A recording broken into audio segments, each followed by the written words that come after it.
because I'm fixing it. Oh. Good evening, Tracy and San Joaquin County residents. I'm your host, Raj Singh, along with Rhodesia 12, with our new show with new candidate running for San Joaquin County Supervisor position for District 5. Rhodesia, please welcome our candidate and introduce her to our audience, please. Thank you, Raj. So we are here today with our candidate, Rhodesia Ransom. So everybody knows her. So she is currently working as in city council for City of Tracy, who was a former planning commissioner, and she runs a nonprofit organization where she helps the kids in all aspects and works a lot for our community in the City of Tracy and across San Joaquin County. Now I'll request Rhodesia Ransom to please share some more about her. Awesome. Thank you so much for the introduction.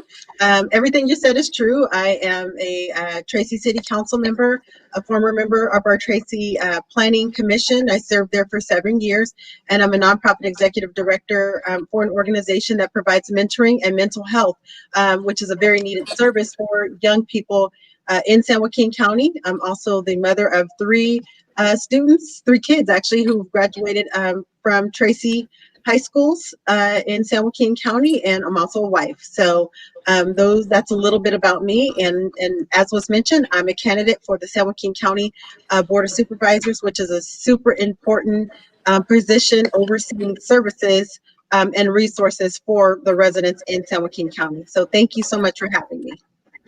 Thank you, Rhodesia. We appreciate your time and energy too to give it to this platform and share your thoughts and vision with all the audience that would be listening to you today and watching your videos later on as well.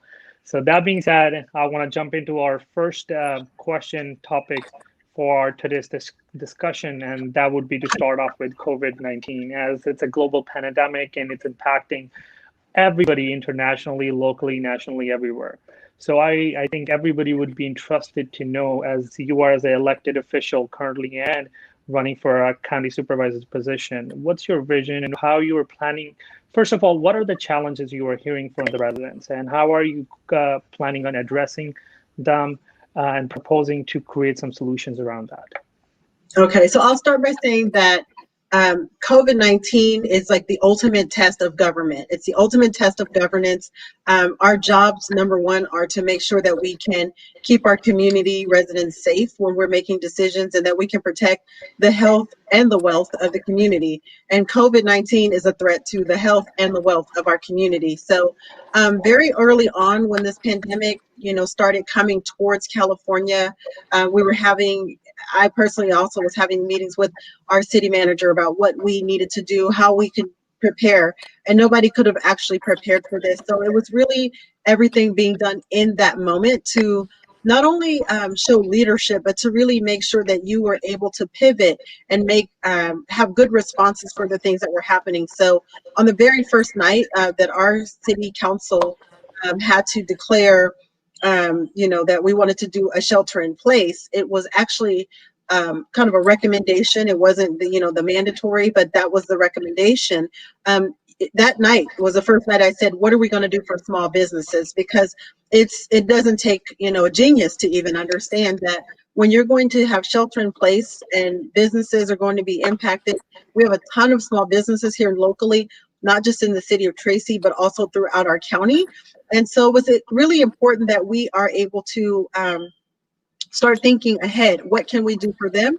What can we do for our residents? So we did what we could to defer, payments for utilities and things like that, because we knew those residents may not have access to money if they can't go to work. So that's a really small part of just trying to be sensitive and be human beings to help other people.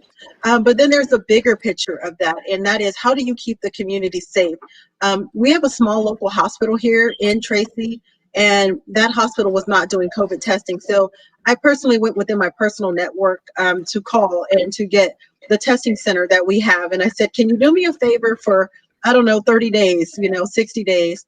And they said, let us look into it. That testing center is still here, because in order to stop COVID, we have to know where it's at, and we need to be able to make sure that people are not unknowingly passing this virus around our community because COVID needs a body, it needs a host. So those are some things that we've done. Here today, you'll see what came out is that it's now mandatory in the state legislators put out that it's now mandatory for companies to tell their employees if another employee had COVID. They were not doing that. We were getting all kind of calls and really trying to work with businesses because, you know, the businesses were trying to make quick adjustments. I raised PPE, personal protection equipment for the local hospital that ran out. And it really was a collaboration, right? So when I say I raised it, I got together with some other businesses and some other electeds. We helped raise, you know, the protection equipment. And so now as we look at COVID, we don't know how long it's going to be here. We also have to plan for recovery. This may be an ongoing thing. So what are we going to do to protect businesses in the future? So we need to make sure that we're using, there's federal CARES Act dollars that were given to the community, to the city and the county. And now we need to make sure we're allocating that in a way that will be available when businesses need it, and also making sure that we're that voice when certain businesses need help, like our hair salons. Hair salons have a lot of training, a lot of requirements, but they were the last ones to be able to open. So, you know, just putting those calls into our governor's office and making sure we're in communications with our public health directors to do what's going to be necessary on a dime, like just very fast, make changes to protect the health and wealth of people who live in our county and as well as our cities. I think you're on mute, Raj. It says mute. It happens every time with me. I apologize for that. So sorry. Okay. Yes, thank you for highlighting on that topic, Rhodesia. It is very imperative, and you touched the great points that is impacting the small businesses, and that's the backbone of any city. And we need to make sure that we're engaging and taking care of them. And that being said, I on the previous episode with the person running for assembly seat, Kathy Miller, I had the same question asked her, and I'm probably going to go over the same question with you too. Some folks, they are not unable to pay the rent, and they're barely making their sales, and they can't even pay the employees. Is that something is being done by the county, or are there any resources available to a city as well, City of Tracy? Yeah, so there's actually not enough resources, right? Like I said, nobody said, you know, in March of 2020, we have a pandemic that we're planning for. We weren't prepared for that. And that really exposed us that we need to be better prepared. So there's a lot of deferments for rent and mortgage, and a lot of, you know, people who are renting properties, they have renter protections through the state, but that also impacts the landlords, the people who actually own the properties, because now it's a business, right? So now they're not getting money to protect their business. So I know that San Joaquin County actually has, as part of their program, so they, with the CARES Act funding, part of it was they put aside money for a grant program. So you can actually apply for funding for different, you know, business relief. It's not going to be enough. Let's just be real. It's not going to be enough, but the landlords, because it is a business, they can apply for that relief. And then if you're a tenant, you have other protections that the state of California has already put in place. So the City of Tracy, we actually did do some funding. We did 2 different types of grants using CDBG funds, as well as one type of fund that would help small business owners. So there's 2 different ways to access it. The problem being there's just not enough. And then with CDBG, which is the Community Development Block Grant Funds, there's some restrictions based on income that some of our business owners were not able to overcome because they might have made too much money. So we really have to find more ways to support small businesses and people who are being impacted with their rental and mortgage payments as well. Thank you, Rhodesia, for highlighting on that. And now I would like to Gritesh to keep us moving to the next part of our discussion. So Gritesh, please go ahead. Yeah, no, thank you very much, Rhodesia, for touching the COVID aspect, because every citizen is facing it. And as a lawmaker, so you mentioned, so what currently the situation is and how in future this will be dealt. as in future. So the condition, the fiscal wise, it'll deteriorate. So we have the plans. But that said, so we have the affordability as well as the jobs that are not in abundance in these cities like Tracy, Mountain House. Majority of the population, they have to drive across Altamont Pass. So I was reading from the Central Valley, more than 100,000 people on everyday basis, they have to go outside of these cities to find the job opportunities. The other reason for that is for the affordability aspect of a housing. Approximately 110,000 should be the income yearly of a household to afford a house. In public sector, in these areas, less than 50,000 is the income, and in private sectors, less than 70,000. So there is a huge gap for the affordability as well as the job opportunities. So Yeah. what do you think where we are currently and where you want to see this district in future? So there's a lot of things you just touched on in that one small question.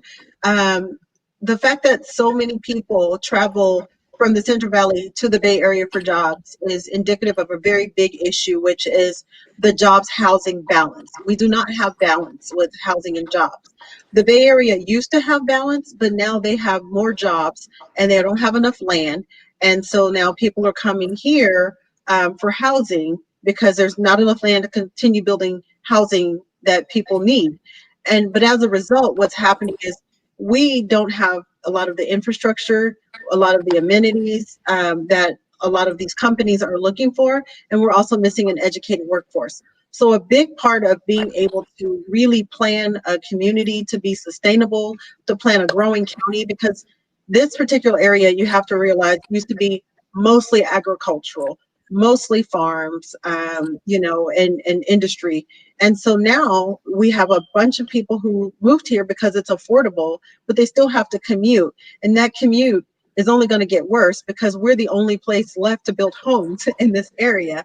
And so as we are looking to grow our community, it's important that we put some requirements in place, that we work with our local cities. I'm part of the San Joaquin Partnership, which is it's my position on the city council. It's a committee that I'm assigned to. And part of what we do is we actually have an executive director who works with the Bay Area companies, and we bring them out here and we show them the different areas where they can actually locate their companies. And it's time for us to make some deals with some of those places, because part of the reason they're not coming here is because we're missing some things, we're lacking some things. Infrastructure is a huge thing. So as we build housing, infrastructure is mandatory. Like, you cannot build housing. It's a kind of a misperception. People think you're building housing and you don't have infrastructure. Well, that's not true, because you cannot build housing without building infrastructure. But we can definitely do a better job of working with the Bay Area companies and those technology companies and the places that some of our people are commuting from right here in San Joaquin County to go to in the Bay Area. And people are going, well, we already have people who commute there. Why won't the companies move here? Well, we have an issue with education. We've done studies and we know that only 25% of our residents have the education that they need. So what those companies are essentially telling us is that in the long run, we don't have a sustainable workforce for them. And part of that is because of, it's all interconnected, housing affordability. So personally, I have 3 kids who graduated here locally, and my kids are in college. One's finishing up his last class, one's a junior at her university, and one's a freshman in college.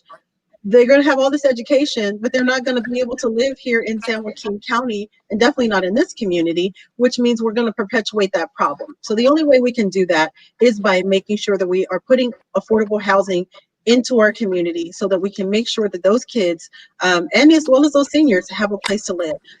Tracy just actually authorized, our council did, we had a 4-1 vote to authorize what's called a transit-oriented development that included our first real step towards a commitment to making sure that we have a housing affordability. It's a 10% inclusionary housing. You've never seen anything like that in Tracy, but it's a good way, if the voters approve it, for us to say we are committed to starting to build affordable housing, workforce housing, that people can actually afford to come here with their education and live in our city. And so those are some things that we have to do. We have to keep our educated young people here. We have to put the infrastructure in and work with those companies and be able to make sure that we are building a community that's not just a place where people come and sleep, because that also impacts our economy. When you work in the place that you live, your dollar turns over. It turns over because you're here locally, so you're going to spend it at the restaurant. Then, the local restaurant person's going to go spend it when they do their business. We need that money in our economy, and we have to fix our housing and jobs balance in order to fix that. Thank you very much for acknowledging this. And as you have suggested, that there are works being done with the companies that are across the Altamont Pass to encourage them to come here. So one thing you mentioned, there's a lack of infrastructure, and with the housing, yes, infrastructure will come. And the other point you touched, that the workforce has to be encouraged and it has to be developed. So from the aspect of the city is improving, infrastructure is building, but it'll take some time. So it'll take a couple of years. During that duration, the citizens, they have to commute. So from the commute perspective, like we have 205, we have 580, and we have ACE trains. So all these things are becoming jam-packed. So what do you think where we are from the transportation perspective until we have the job opportunities here? So what would be the future look like? So what I hear you saying is, what can we do while we wait for those companies to come in the infrastructure? So we got to do more than one thing at a time. There's currently this push that we are all supporting in order to bring the Valley Link train here. And so that is going to connect people from the ACE to BART type of thing, which will actually help with the South Bay, as well as with the the South Bay is already connected through ACE, but the East Bay can be connected through Valley Link. So we need to do as many of those opportunities as we can to get people on alternate forms of transportation to connect them to the Bay Area. But keep in mind that that's not the only solution, because we're building houses faster than we're going to be able to build one single solution. Housing is continuing. So I don't want to kid you. But what I will say is that what we can do right now, the pandemic has given us an opportunity for us to be able to show that people can work from home and be successful. And so hopefully we can work with some of them to put some satellite places here in our community. And really, we have to do more than one thing at a time to make it possible. Thank you very much. Yeah, so the internet, these connectivities, so maybe they will be part of, like, we are using water, electricity. So yeah, those are the options, innovative options that you are thinking about. So thank you very much for touching those. As the commute time that is increases on day-by-day basis. So there are talks about the train, the Valley Link, that will be separate from the ACE train. So ACE train now connects to San Jose. So this Valley Link that will connect to our BART station that is in Dublin. So that will help our Tracy as well as our Mountain House commuters a lot. So thank you very much. You are very good proponent of the transportation aspect. So I think we have lost her. So yeah. Yeah, I think there's a technical issue. Right. Let's just wait a couple seconds to a minute. Can you hear me? There you go. She's back. Can you guys hear me? Hello. Yeah. So. Yeah. So you're still on mute, Rhodesia. You're on mute. Yeah. Sorry, I couldn't hear you for a second, Gertage. I'm sorry. You were asking me something. I couldn't hear anything you said. Hear you. Can you please refresh your browser once? Yes.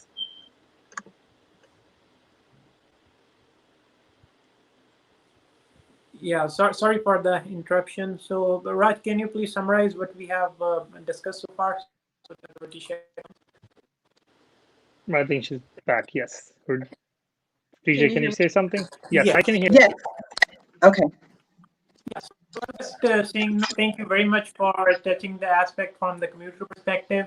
As transportation, that is a gradual process. We cannot do it overnight. So you have a vision for the Valley Link. ACE train connects us to San Jose. So this Valley Link will connect our Tracy, Mountain House, and other commuters to the BART station. Yes, we have to, like I was saying before, we have to do more than one thing at a time, because we are continuing to develop real estate here, right? Because we're the only place that can do it. And it's not even about one particular city. Tracy is building houses, Mountain House is building houses, Lathrop is building houses. So even if one city says we're going to stop building, you're not going to be able to stop the traffic that's going to come from the cities that are continuing to develop. And we did not get in this, situation overnight. So we have to be focused on doing more than one thing at a time. So that is trying to get people to be able to work locally, making sure that we can connect people who must transfer to the Bay Area to jobs, getting them there in a way, that it's not so such a drain on their lives. They spend a lot of time on the freeway. Thank you very much. And a follow-up part on that, Rhodesia, a couple things we have talked about, right? The COVID is teaching us a lot in a different manners, right? So one of the things that's happening right now in the corporation sector, especially in the IT sector, people are working. They get to work from home now.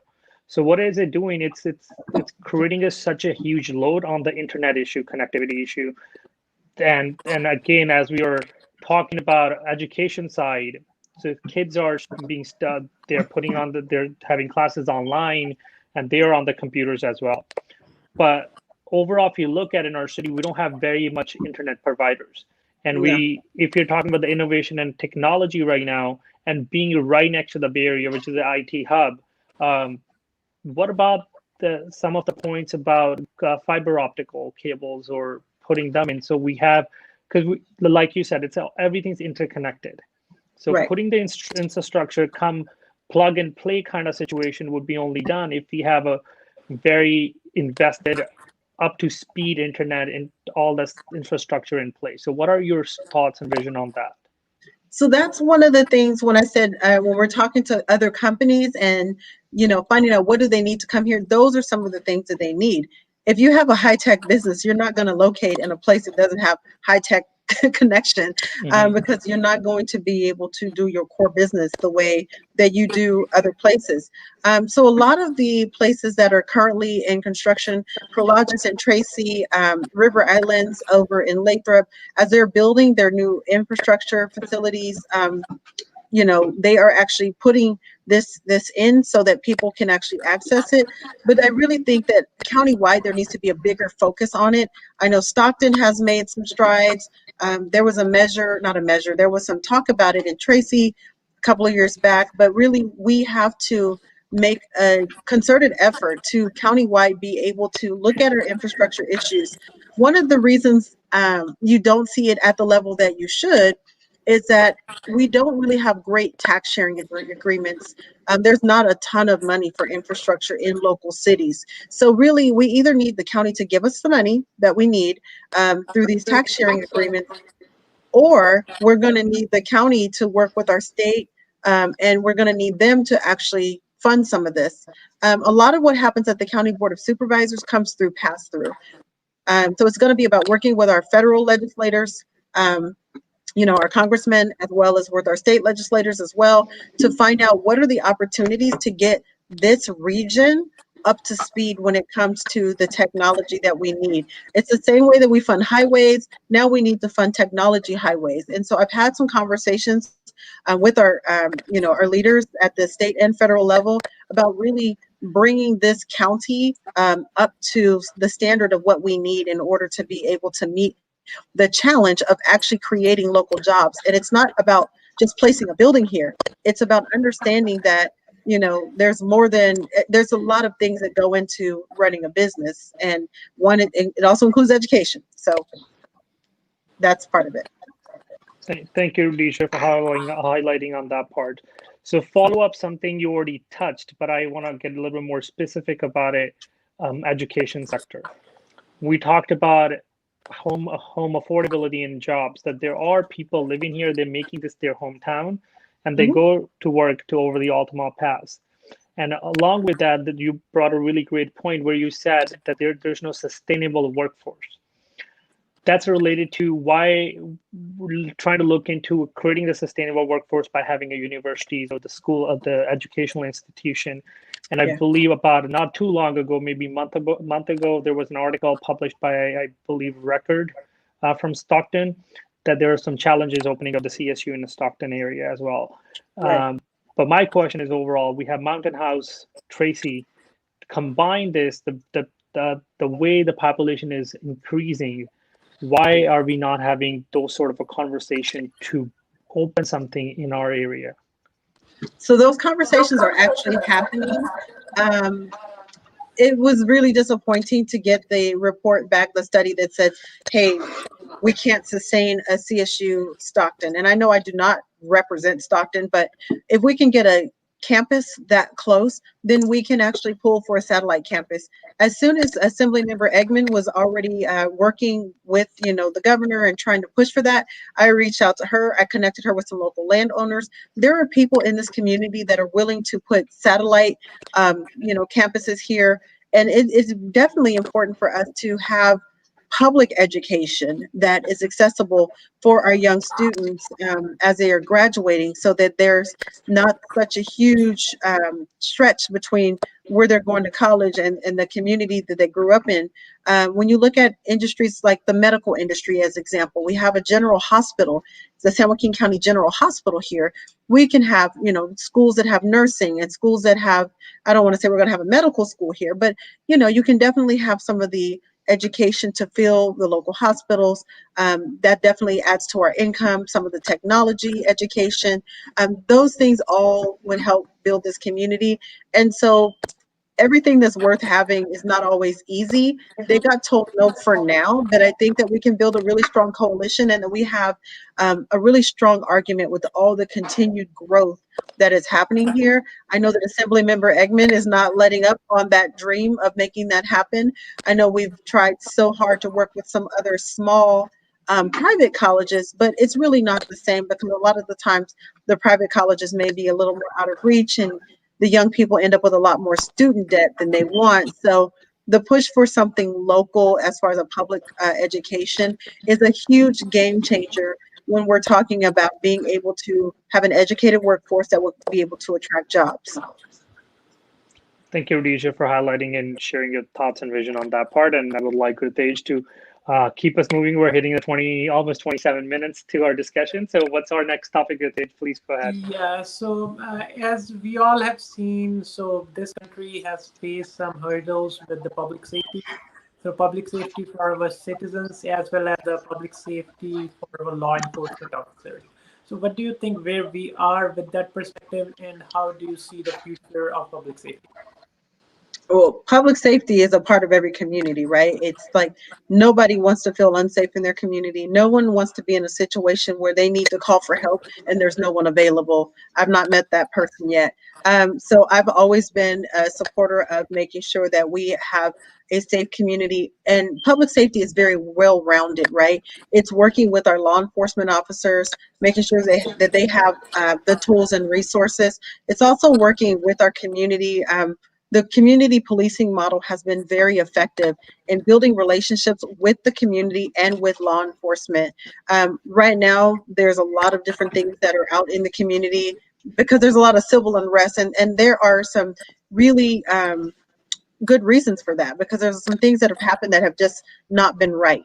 And so what I have found is that it's important for us to continue to have strong relationships with our law enforcement and continue to make sure that we are building on the solutions. I think any good law enforcement agency wants to be well represented by the people that work for them. I will tell you that here in the city of Tracy, and we have actually worked with our law enforcement, and our police chief, as well as the officers, have adopted and accepted some of the policy proposals that will make sure that they have access to more training and more tools that will help them support one another while they're working on the community, in the community. And then as a community, we have to commit to giving them the support so that they don't have to go out to social service calls. That's something, if you ever talk to law enforcement, they don't want to go to homeless calls.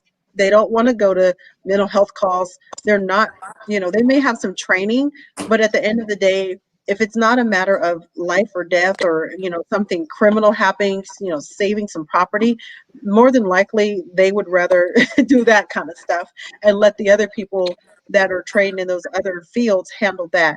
And so here in our county, we actually have an issue with our sheriff's department has been underfunded for a very long time. And the job of the county supervisor is to oversee the sheriff's department.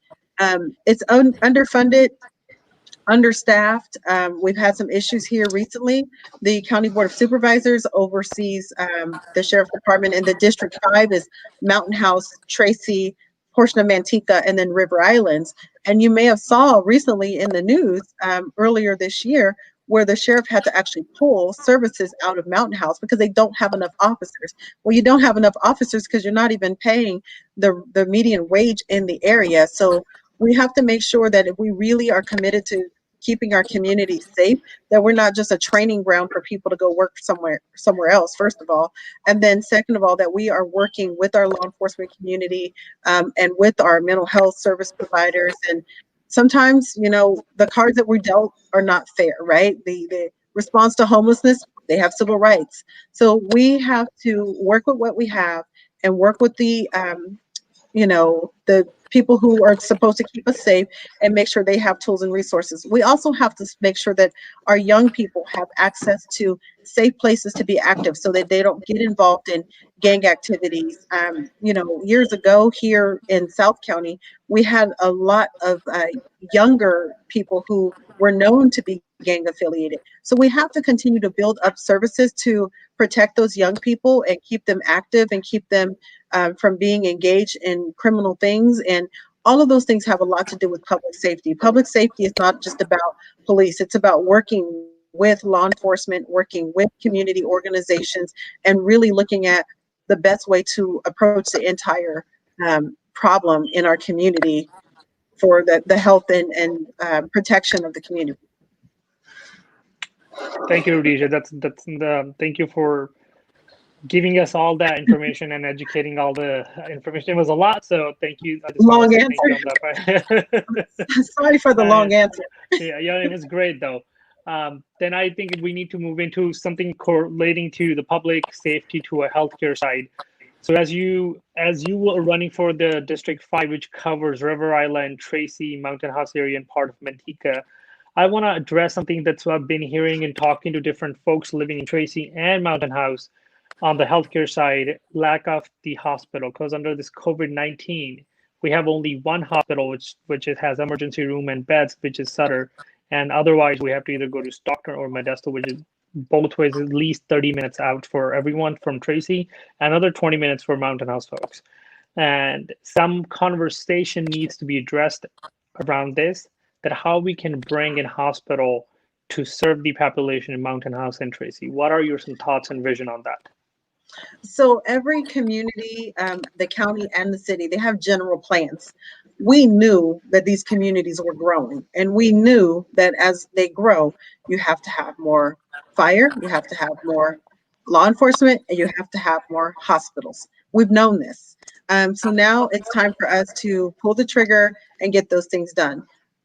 You're speaking of Tracy. Tracy was always planned to have another hospital, to have a bigger hospital.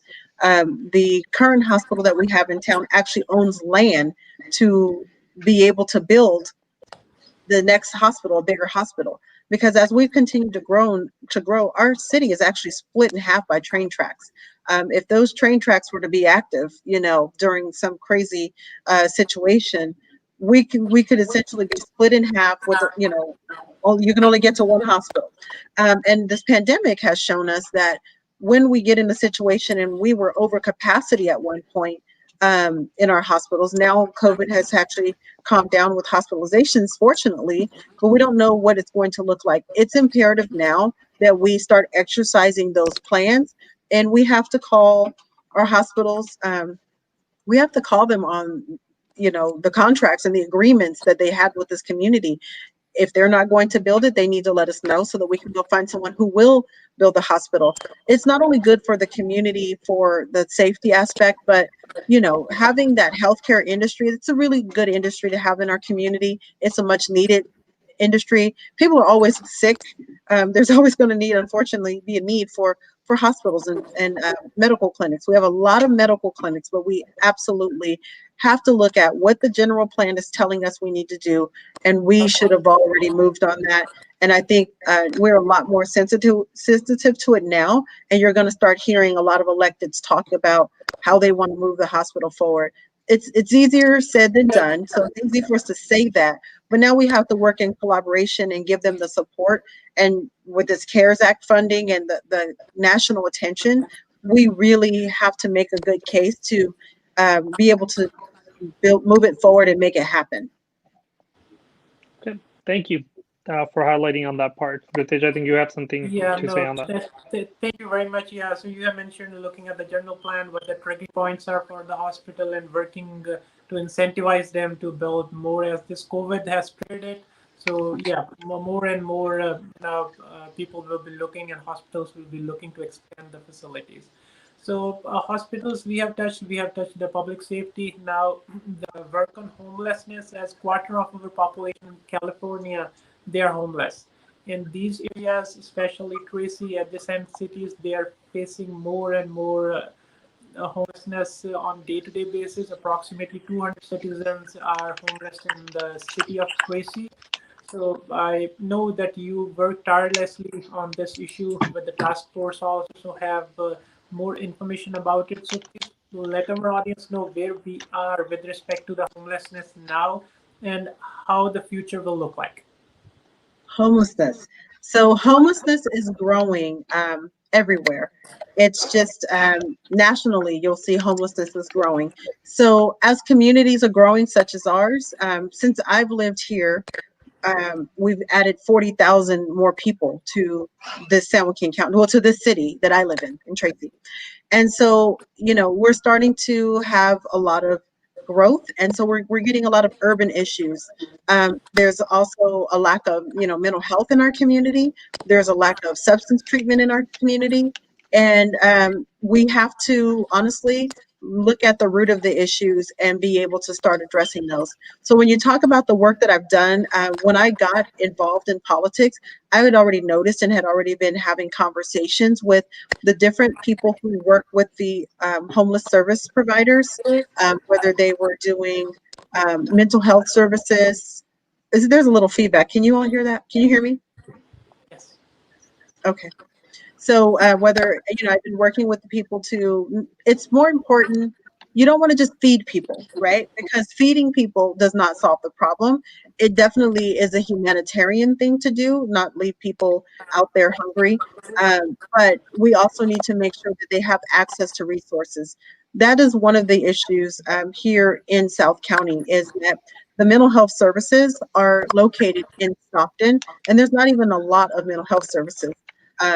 And so we really need to do a better job of making sure we have access to mental health services, substance use services. So one of the things that I did is I worked with a group of people that were already serving the homeless, and we worked together to bring in some funding to do it's called Housing and Community Development Agency. We were able to get our city connected with them to actually get funding to put together a strategic plan that has the best practices in it. And we're actually finally starting to move in the right direction, meaning that we're going to have a facility where you can actually move people out of our parks, because homelessness is not just about the people that are homeless. It's also impacting our business owners who, feel like their customers are not comfortable going into their businesses. There's, the blight and the trash that, people who don't have a place to live, they carry everything with them. And when they don't need things, they leave them behind, right? So we also have the fact that there was some court rulings that said, if you're a community that does not have a place for a person to go, you can not move them out of public places. So we need places for people to go so that we can say to our community that we are also mindful of how this is impacting you, who has a job, who has a business, who wants to take your kids to the park, and be able to move people out of our parks into different facilities, making sure that they have access to people who can case manage them and connect with drug treatment, with mental health, with other family members if they're not from this community. It doesn't mean that everybody's going to go, but it does give some relief. It helps with the big overall picture. In this community, in Tracy, and I'm going to say this because I'm talking to the Seeks of Tracy, in Tracy, it's not a huge problem. It's a big problem for those of us who've never seen it like this. But it's something that we can actually get ahead of. And so it's all about being proactive. We should never turn down federal money that doesn't have strings attached to solve a problem, because that's why we're sending our congressmen to go and fight for these dollars. So we're going to take the money that's available. We're going to open up a place that's going to be a shelter that, we're going to work with some navigation service providers to get the people there temporarily, get them triaged, if you will, to get out of that place and try to get them into some sort of transitional place. Um, it's a cycle. It's not, some of those people may relapse and become homeless again, and you might be doing the same thing again, but at least it gives our community members who are not homeless, it gives those homeless people a little respite, and it gives our community also a little comfort in knowing that we really are working to make sure that they feel safe, because everybody needs to feel safe in their own community. So those are some of the things that we are doing, is working together to put together real policy, not just spend your money cleaning up the mess and moving people from place to place, because that is not an answer. That's just, it looks good for 1 minute, but when you look at the budget and you look at spending $750,000 just to clean up after the homeless people, but not giving them a place that will actually start to solve the problems and connect them to services, it's wasteful. And so we don't want to be wasteful. We want to solve problems, and that's how we're approaching that. Thank Thank you, you very Rhodesia. much. Yeah, go ahead, Just a Raj. quick clarifying question, Rhodesia. So thank Yeah. you for helping me and our audience understand the homelessness topic the kind of task force you worked on. But more to clear on that part, I'm trying to understand the scope of it. So Okay. if you're opening up something for the homelessness, is there going to be any sort of checks and balances? Are these resources available only for the people they are belong to Tracy, or is this something open as a countywide? So So one of the things that I have asked for is that we look at a model that was done in Santa Ana, where the navigation center only services people who are from the community. I know that your organization actually goes out and serves those people. When you talk to those people, a lot of them are either they're from here. I've talked to people who held jobs in the school district who are homeless now on the street, right? So you go out and you talk to those people. They're not all coming here because we're such a giving community. The weather is definitely better here than some other places, but the ideal would be that you want to not make the problem bigger by having something that's just an open attraction, right? So the Santa Ana model that I really, they started this model, I want to say 3 or 4 years ago. I've been keeping up with that model. They have they work with an organization called Mercy Housing that does the navigation, and what they do is they find out where you're from. If you're not from there, they try to work with you to connect you back to your hometown or with some family members or some friends. But if you are from that community, then they give you the full services that you need in order to try and get you the help that you need. Let's be honest, some people cannot be helped because their capacity, maybe their mental health capacity is just not there. But the ones that can be helped, you want to try to get them the support that they need. You want to make sure that you're not building something that's everyone's going to be flocking to. And I think as a county, there's a big push right now through the county strategic plan and the continuum of care, which causes all of us, it's called the continuum of care. It's a big model that's nationally done for homelessness. And it's so that the entire community, we're working together. We're not passing our problem somewhere else and, pushing it further down the line, but they're asking every city in the county to participate holistically as a part of the solution for this problem. okay, thank you. Well, thank you very much, Rhodesia, for touching it. So as you have mentioned, there are lots and lots of models available throughout the country that can be implemented. They have all the rules and regulations with them. And the other thing you pointed out, that we are not at that point where we cannot be ahead of this crisis. So we can be ahead of this crisis for planning. So we talked about, so I'm sorry, go ahead. No, I was going to say we have to be. One of the things I talked about a little bit earlier was that we are looking to, build the Valley Link train. One of the things we know, you can look at any community that has a transit, is that homeless people travel that way. So we need to be able to make sure that we have a plan in place before we start, or as we are trying to build those other amenities that we want in the community, because it's going to be nothing for people to jump on a train, and move about one way or another. So it's important that we are looking at the entire city, the way homelessness actually happens in a community, and then the best way to actually solve the problem, not just close our eyes and hide the problem for a minute, because all that does is it moves the problem out of your sight for a few minutes, and then the next time you see it, it's really big. So we have to be mindful as we grow. So just another aspect from our discussion, as we have discussed about the homeless citizens, so how to handle those, how to have a multi-part solution for those. So from the perspective of a citizen, so who is visiting the park, from the perspective of a business owner, as you briefly touched, there is a regulation in California that from the public places, those people who are homeless, those cannot be moved. So because this is something new that the city is facing, this is something new that the citizens are seeing and the businesses are getting impacted. So is there anything, if suppose a business faces this situation, and as you in your answer you mentioned that it hampers or it just puts a barrier for the customers to come in. From that aspect, so what kinds of facilities are available with them, whom they can approach, how they can approach this kind of situation? Yes. So the Ninth Circuit Court, which is kind of this Western region, is the one who made the decision. So it doesn't just, it started in Boise, Idaho. So it actually affects not just California. But I will be honest with you, we weren't doing a good job before that decision came down. And it really, that decision is to actually force cities and force communities who were just trying to shove their homeless problem on someone else. That decision was put in place to make you actually not just honor the civil rights of people, but it's to make you not push that problem off on anyone else.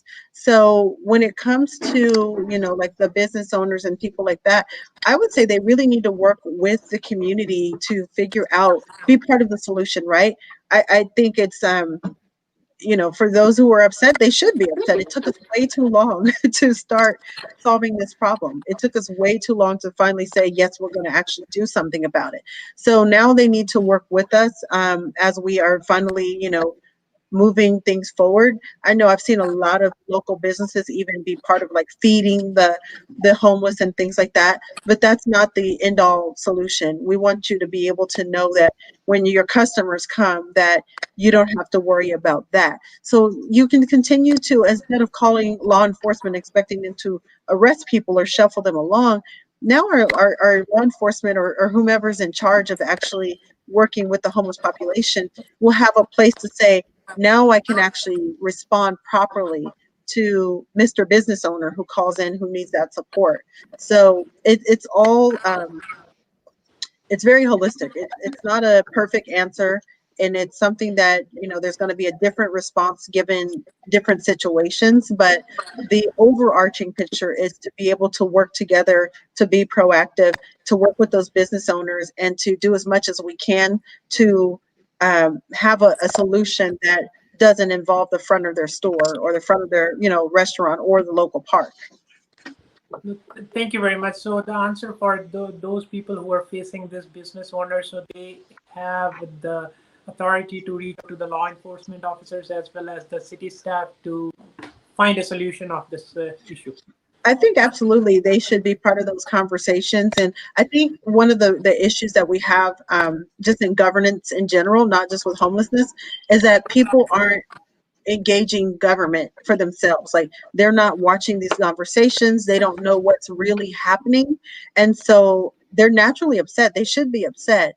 But if they were to see that we've been in conversations for the last 4 years, trying to figure something out and trying to get a solution, they could have actually been part of pushing the hand of government a little bit faster, to not just do something temporary, but to do something that would actually start moving things in a way that can be sustainable. And so I always encourage people. I'm really happy that you all are really doing this and getting people interested in local government. But I think if you're a business owner, you need to not just talk to elected officials, you need to go watch those meetings. And, because that's where you hold people accountable, not just when you meet with them one-on-one. It's when they are in that group of 5 or 7, or depending on where you are, how are they able to actually move things forward in a way that will actually be helpful? And it's really hard to do that if you're not participating. Thank you very much. Everybody should be part of the solution and looking for the options that we have right now and working towards a better tomorrow. So I'll get back to Ryan. I think it's kind of bring us to the end of our discussion. We pretty much hit all the points that me and Gutej have, and when we're talking to the residents to ask these questions of the candidates, that's what we build up together. And Rhodesia, at the end, anything that you have missed or we did not ask you, something that you would like to tell your audience through this platform, please go ahead. So thank you, first of all, for having me here. I really appreciate what you have been doing. I was able to catch a couple of the other candidates that you all had on there. I know you guys call this political talk, but I'm going, no, it's not really political talk. It's really governance talk. It's about like how we work together to make our community what it should be and what people are expecting it to be. And I know we didn't talk specifically directly about the County Board of Supervisors, but a lot of the things that we talked about has a lot to do with what is anticipated or what is expected for the County Board of Supervisors to look out for the health and the well-being of the community. A lot of the very important public services, from the mental health services, public health, as you can see, the pandemic response for this county is coming directly out of the County Board of Supervisors. So it's important that, that the person that is there is a leader that can be trusted to work with the people and to work with the best interest of the people, that we are actually responsive to the best results. Sometimes people don't really want to hear what's actually best for them based on data and based on science and things like that. It's also important that we are working to provide the best solutions to issues of economic, despair for our small businesses and for our community. So that a lot of that happens at the Board of Supervisors, the Sheriff's Department, things like that. So it was very much correlated to what we talked about, even though it was not direct. I just think that people are now more aware that the County Board of Supervisors is a hugely important position for every city in this county. It's something that should be treated. It's a full-time job, to be honest with you. It's not something you do as a part-time job. So some people don't know what they do there, that it is a full-time job, and that as county supervisor, you have a lot of different committees. You have to be part of the mental health committee, part of the committee overseeing the general hospital. These are all things that I think are very important when you look at from an administrative point, looking to make sure that we understand that things are connected, just like we talked about jobs and bringing businesses. You can't bring businesses without jobs, without education, without infrastructure.